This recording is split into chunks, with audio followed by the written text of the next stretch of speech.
Okay, we are back with part 2 with Dr. David Fryburg. Thank you again, Dr. Fryburg, for being with us. Thank you very much. It's a pleasure to be here. Thanks for inviting me. So let's get into this part 2 and understanding how kindness works. And I like to keep things in the context of what is healthcare really all about? What purpose is it serving? And you actually spoke to this in part 1 pretty well.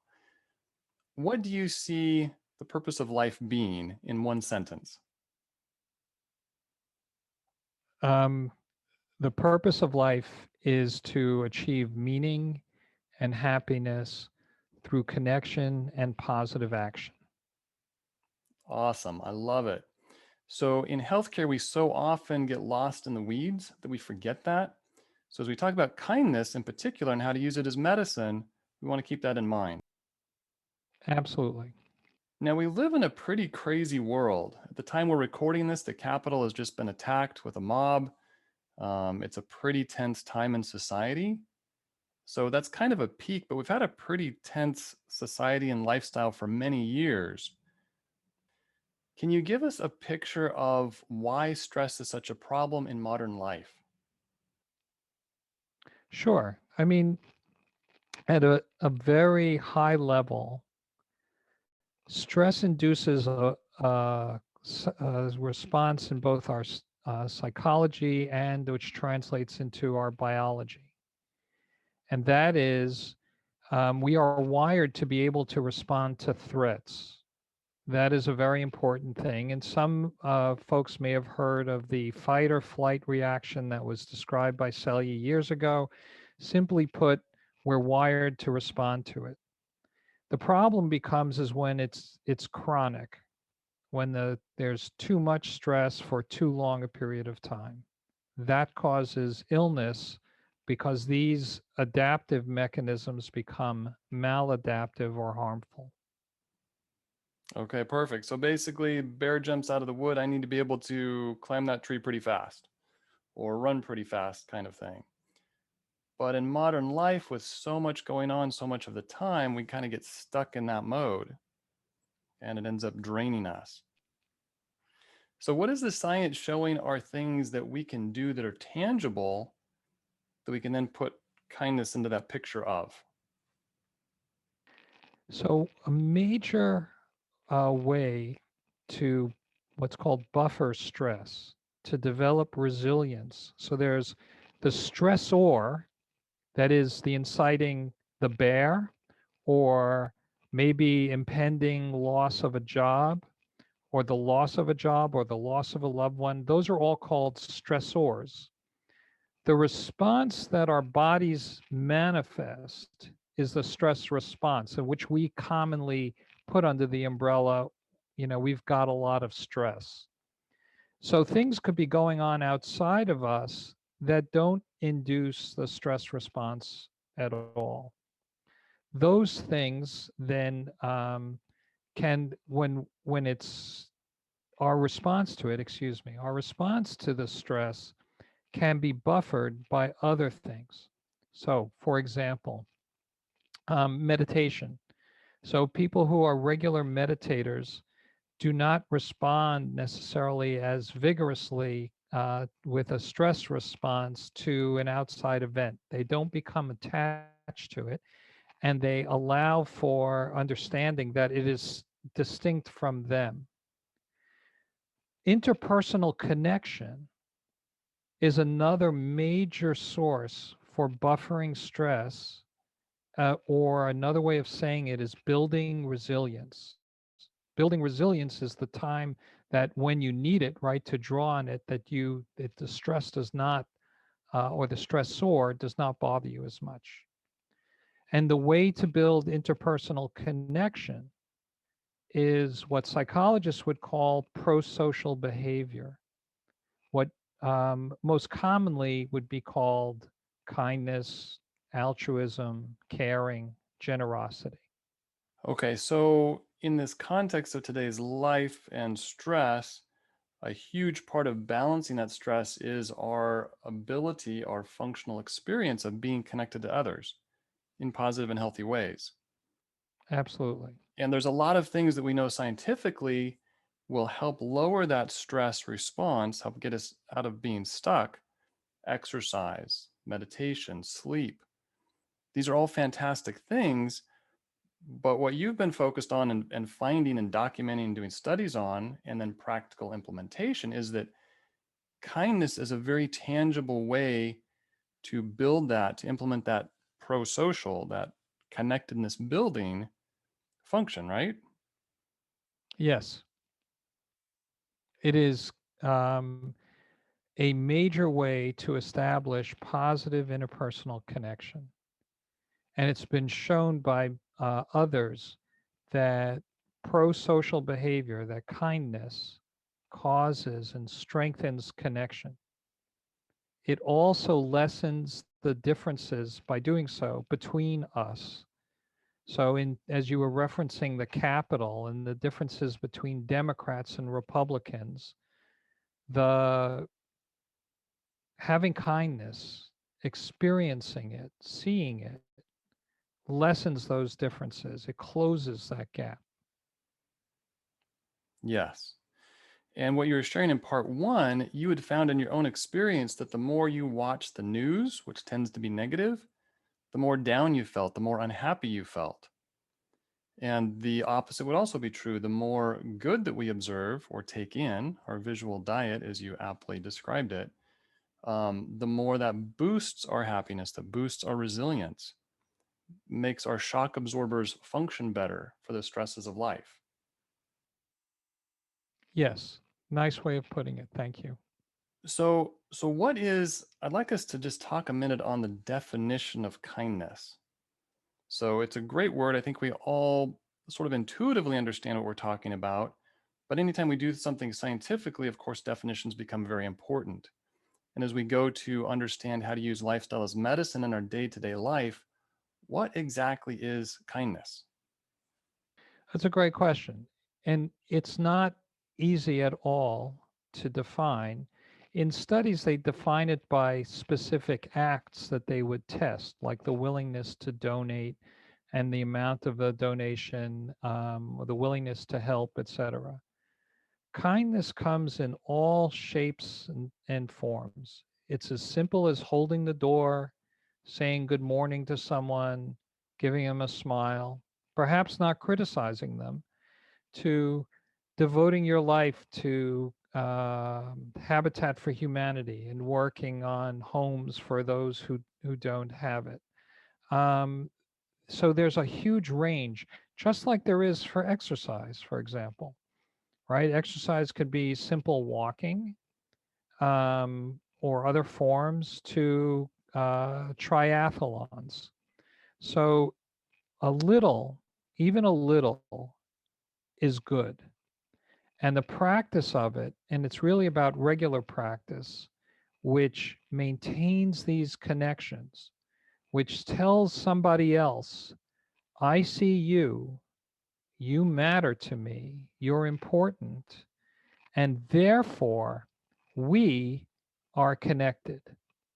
That's the simplicity of it. So even holding the door or saying to someone, excuse me in line, you're saying, I see you, I recognize you're there, and because of your being, you are important. And even if it's a token recognition. I think you just nailed it. What you just said fits very well with a conclusion that I've come to, and that is this thing, this kindness, or whatever you want to call it, compassion, love, whatnot, is a recognition and expression of value. So you're recognizing another human being, you're recognizing that they have worth or value, and you're expressing value towards them, opening the door, holding the door for them. Whatever that may be, it is valuing another person and expressing that value practically. Absolutely. It's all really, that's the ultimate, right? As Frankl and Maslow and others have said, it's a way of achieving meaning, and it transcends the self. And this is particularly important in when we live in such a more of a narcissistic, individualistic culture.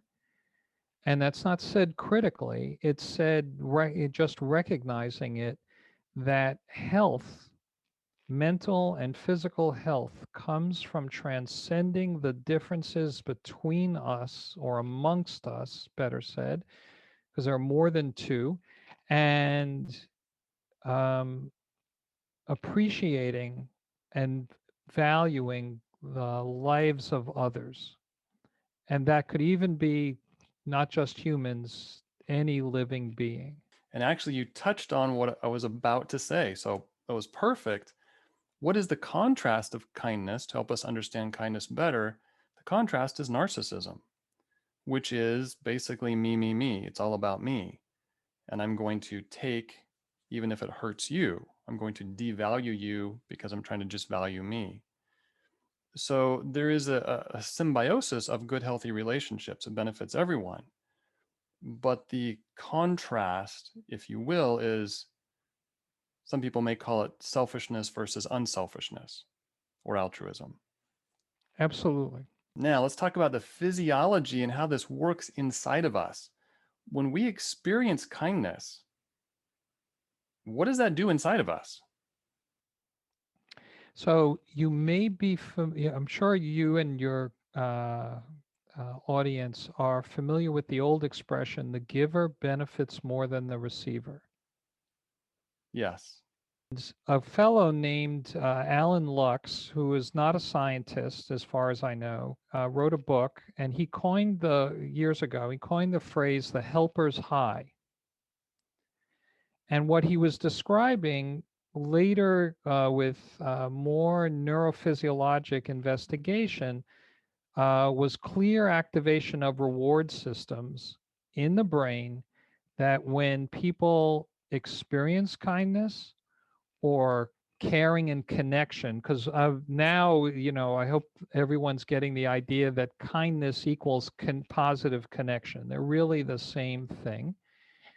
And so you can see this activation, and in fact, it's at least partly opioid dependent, so endorphin dependent, because naltrexone in a couple of studies attenuates the response, that positive response to seeing kindness.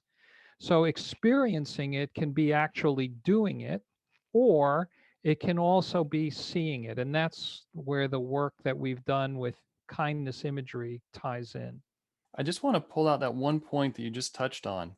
When we experience kindness, we naturally, healthfully, basically have a burst of opioids or opioid like substances, drug like substances.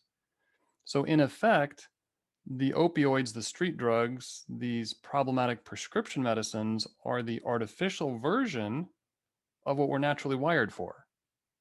Yes, which sadly, many are taking to quench the pain of their existences. And I'm fascinated by some of the research showing that when people have real and healthy connections, they no longer need the artificial versions to feel okay.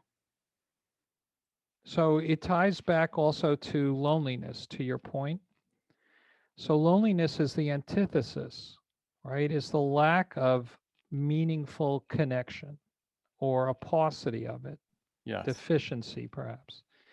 So what's been written about by some very erudite folks like Naomi Eisenberger at UCLA is that it is a pain-like syndrome in which our body is telling us you need to connect. Loneliness and social isolation is painful, and our response is like reward, right, and punishment, or pain, or pain and pleasure, however people want to look at it. I'm just trying to use a broad array of terms so that it's better understood. But the push is, you're in pain and you want to relieve the pain. So what do? You want to connect with somebody meaningfully. When the pull is, here is a way to feel good. So nature has built this into us to say, this is why it's been written all over by so many people, that we are social creatures. And part of what I heard in what you just explained very nicely was that pain is pain, whether it's emotional pain, social pain, or physical pain. And that we can actually then potentially, logically, scientifically, use kindness and social connectedness, healthy connectedness, to reduce pain. Exactly. And that's been shown both experimentally and clinically, that pain thresholds can shift based on supportive interaction from usually a significant other. And I want to point out to our viewers, this is a much expanded understanding of lifestyle medicine. So lifestyle medicine is not just diet and exercise. Lifestyle medicine is using all of these components of healthy whole living to be healthy and to treat disease. And that would include things like using kindness and connection to deal with pain. Absolutely. I would expect that people who have positive social connections would need fewer pain medications. It doesn't mean that they don't need them at all, and I don't want anyone to misinterpret that. Um, and it doesn't mean that one person's threshold is the same as another, but the cultivation of these in a population overall would be very beneficial towards good health, because just in the same way that stress affects pain thresholds, right? Because we're really talking about loneliness is a major stressor, right? And then the alleviation of or buffering of the stress. And so by connection, that all of this fits as into understanding how we can have a higher quality of existence. So we often hear in the news about, this neurotransmitter or that neurotransmitter, serotonin or dopamine or whatnot. Is there a simple understanding of the neurochemistry that you can share with us of what kindness does? We talked about the opioids. So we get this opioid thing, like these prescription pain medicines. It's difficult, even in a scientific way, because quantifying it's complex. So there are reports about serotonin, there are reports about dopamine, but actually measuring it and understanding what they truly mean, just simply should the listener should take away from it that there's a neurochemistry that shifts, that's coordinated to help us feel good. There are endocrine aspects to it. Much has been written about a very important, but until the last decade or so, understudied entity called oxytocin. And oxytocin is critical for, particularly for maternal infant bonding, where it was first really described. It isn't just about uh, milk letdown and or other physiologic events. And so it also, though, affects blood pressure, it affects stress response. There are a myriad of um, potential interactions that oxytocin may be that facilitator of. So people have also written, when you get a hug, right? A hug is a positive physical embrace, right, or connection that communicates through now not just not just the visual sense, but through touch, which is an important communicative sense, that oxytocin release goes up with hugging.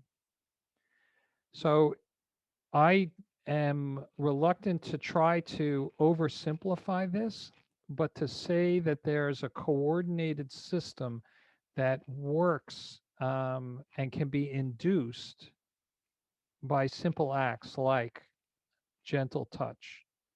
You remember, I'm sure you're familiar with the expression, the physician's the touch that's healing, Uh huh. and that the laying on of hands was always thought to be healing. And So I think about when when I was doing physical exams is being sure that not only it was gentle, but it communicated, I care about you. That is important for the patient. It's important for people to receive, and it can be done without it being a therapeutic relationship. Gotcha. So, what I think I'm hearing, the picture that we have so far in our understanding of kindness and its physiology and neurochemistry is that it's essentially so deep and or broad that it affects a lot of stuff. And when you refer to endocrine changes and endocrine systems, those are the hormone systems. So we're going to be talking about like stress hormones like cortisol and adrenaline.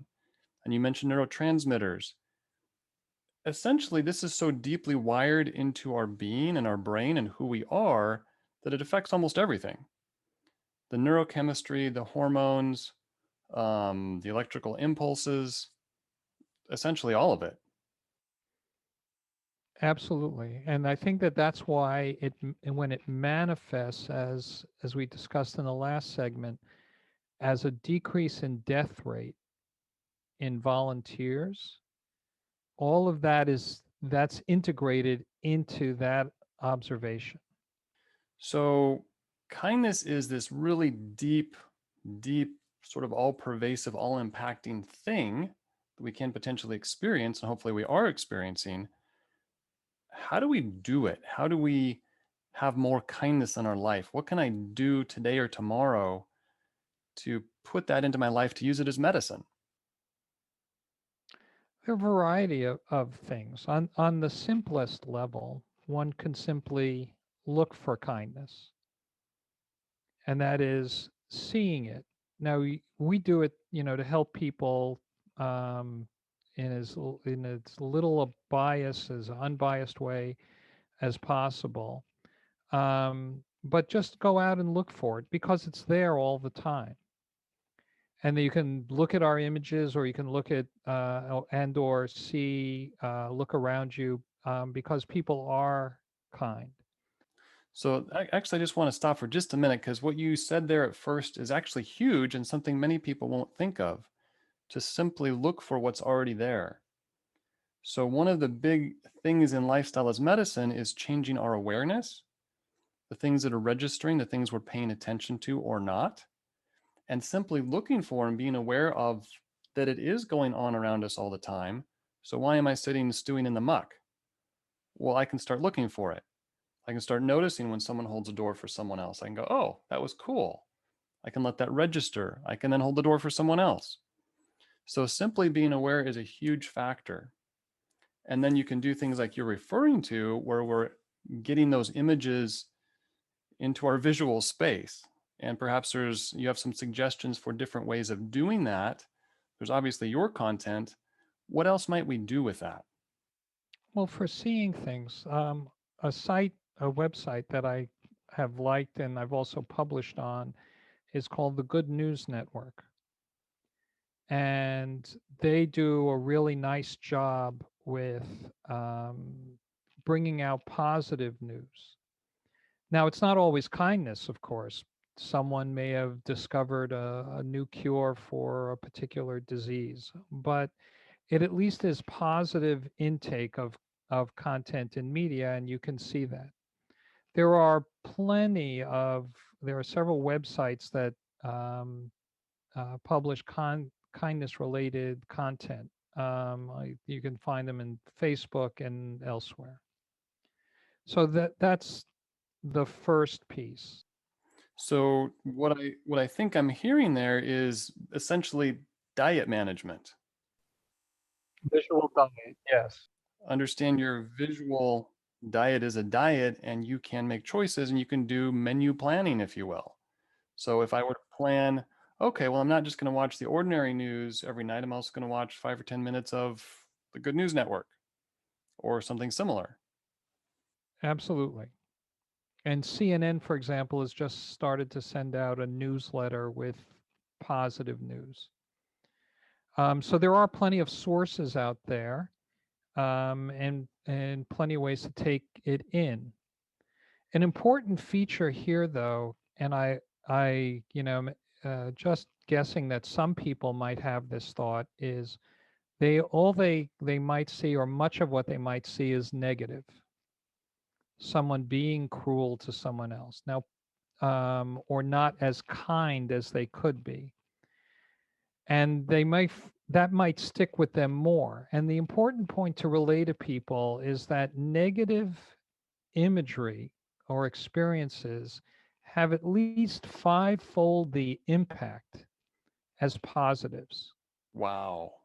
So we're wired to remember the negative, and if we had to put an explanation or teleology behind it, evolutionary psychologists would say that is to allow us to remember threats and protect ourselves.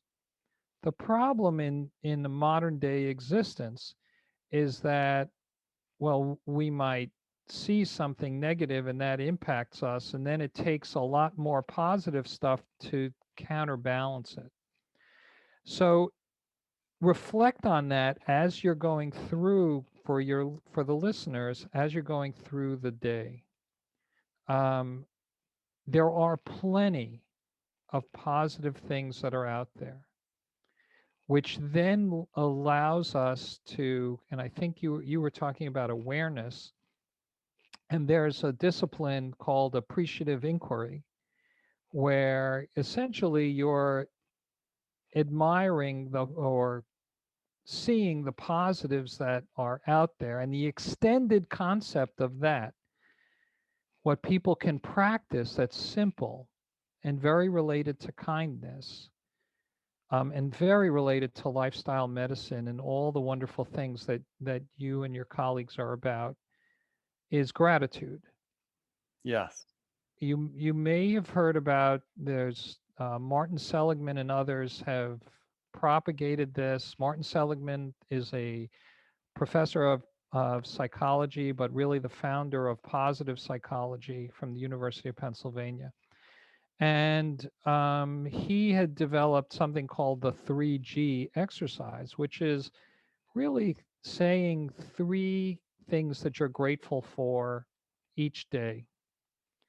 And, I reflect on it as, people might say their prayers, before they go to bed, and say their appreciation to, God, that they are, for their parents, for the food they ate, for a wonderful, evening. And what he's shown in a scientific bent is that um, this changes mood. It changes mood almost as much as an antidepressant uh, course. So, what he's given a scientific view to is, remember, gratitude, and how I look at it, is the appreciation of kindness. The universe has bestowed upon you a wonderful meal. Um, you had a great conversation. Someone said thank you today. Someone was nice to you today. There are always negative things that are going to happen, but it's being able to bring those things that are positive closer because of this 5-to-1, or maybe even 10-to-1 impact. I hope I made that clear. I think so, but you said something I want to draw out that I found really interesting, and it's something I've sort of struggled with and tried to tease apart about gratitude. I can be glad that I have a meal to eat. It's a different thing for me to pray about it and say to someone that I'm thankful for it and that they had a good intention toward me and me getting it. It's a different experience, if you will. You just referred to, being grateful, the universe, I think is a term you used. It's a different thing if there's no good intention of value towards me or not, be it the universe, be it a supreme being, whatever. So I'm glad I have a good shirt to wear, but I experience it differently if I know, well, my wife cared about me, so she washed it, she made sure it was nice and ready for me. That's a different gratitude experience. Well, Yes, and but maybe not so, if I might. Um, Clearly, your wife you're very close to, and she invokes such positive emotion for you. But think about the people who made the shirt. So you like how you look in the shirt. You do look sharp, and it's a nice shirt. And someone or someone's labored on making it look so nice, and that it fits you, and that it then allows you to interact with other people. So inside of this, while it may seem trivial, and I'm not, you know, I don't want anyone to feel that I've diminished anything, but rather it's appreciating the things that are behind it. So, for example, we go in and see a patient. Well, the patient may be grateful to me for the care that I give. But wait, somebody taught me, or somebody's taught me how to take care of that patient. So, in fact, while it's hard to to conceptualize, and it can go on forever, it's another demonstration of how connected we are in so many ways. The 6 degrees of separation, is really probably three, and we touch on each other and impact each other in both positive and negative ways. And so making the conscious choice, this is a conscious choice to be grateful for those things that even slightly positive, and I'm not diminishing, for somebody's prayers. I hope that's not misunderstood, because that will be an individual choice. But the notion that the universe or God put the food there, and someone then made that food, and that we were able to eat from it and nourish ourselves, is to me a source to be grateful. Yeah, so what I hear you describing, whatever other terms or pieces there are, is an experience of connectedness. Absolutely. That's what this is all about. So we're experiencing, oh, well, it wasn't just my wife. Well, somebody made this shirt, maybe in another country. I don't know. So I am experiencing, with my awareness and my choice, the connectedness around this shirt or the connectedness around my meal versus just perceiving it in isolation. Absolutely. Because it's harder to think about, because of our brains like to think about one variable at a time, and it's our reductionist tendency. But the fact is, we're so interconnected. So gratitude, if I may, comes down to this appreciation, awareness, choice, exercised in appreciation with or of or from connection. For positive, the gifts of positive connection, as small as they may be. Yes. So, in application, we want to understand the active ingredients, the real principles, if we're going to really experience full gratitude and get the full benefit. Absolutely. And to make it simple for people, it's whatever is meaningful to them. Yes. So when they do this exercise, it's their choice. Now, yeah, I'm just giving examples. It's their choice about, well, um, I ate a great meal tonight, or I'm grateful that I could make a nice meal for my family, or um, person at work said, that was really great. I loved what you did. Those are sources for gratitude, which then have a physiologic impact, as Seligman and others have shown. Yes. So what's getting clear in my mind as we're talking is gratitude, again, as distinct or contrasted with other things or side by side. I can have a physical pleasure from a meal, gratitude is a connectedness pleasure. That's a nice way of saying it. It's that appreciation of the connection that's behind it, and that is not an assumption also that you deserved it or earned it. Yes, good point. Very good point. Regardless of earning or deserving. Right? I made the meal. I worked, to pay for the food, etc. One could say, well, I earned that, and say, well, yes, I did, but I'm also grateful that I was able to do all of that and have all of that. And that leads to happiness. Yes. So, gratitude is one of the best ways of practicing this or experiencing an element of kindness.